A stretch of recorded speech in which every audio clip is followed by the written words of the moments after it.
খেয়াল রাখবেন, মুস্তাজাবুদ দাওয়া মানে এমন ব্যক্তি, যেই ব্যক্তি দোয়া করতে দেরি কিন্তু দোয়া কবুল হতে দেরি হয়। হাত তুলে দোয়া করতে দেরি, মুহূর্তেই দোয়া কবুল করে নেয় কে? আপনি যদি সব সময় ইস্তেগফারের আমলটা করেন, আপনারে মুস্তাজাবুদ দাওয়া বানিয়ে ফেলবে কে? আপনারা ইমাম আহমদ ইবনে হাম্বলের নাম শুনেছেন? আমাদের ইসলামে 4টা মাযহাবের প্র্যাকটিস আছে, অনুশীলন। হানাফি, শাফিঈ, মালিকি, 4 নাম্বারটা কথা কন। আরো অনেক মাযহাব আছে, কিন্তু এই 4টা মাযহাব বেশি প্রসিদ্ধ। গোটা বিশ্বের মানুষগুলো কোরআন সুন্নাহর আলোকে যে আমলগুলো করে, এটা 4টা মাযহাবের রেফারেন্সের সাথে কোনো না কোনো ভাবে মিলে যায়।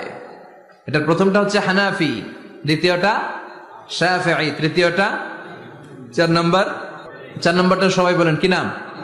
হাম্বলি। ইমাম আহমদ ইবনে হাম্বল এই মাযহাবের ধারক, বাহক, প্রতিষ্ঠাতা। তিনি ছিলেন জগৎ বিখ্যাত মুহাদ্দিস, জগৎ বিখ্যাত।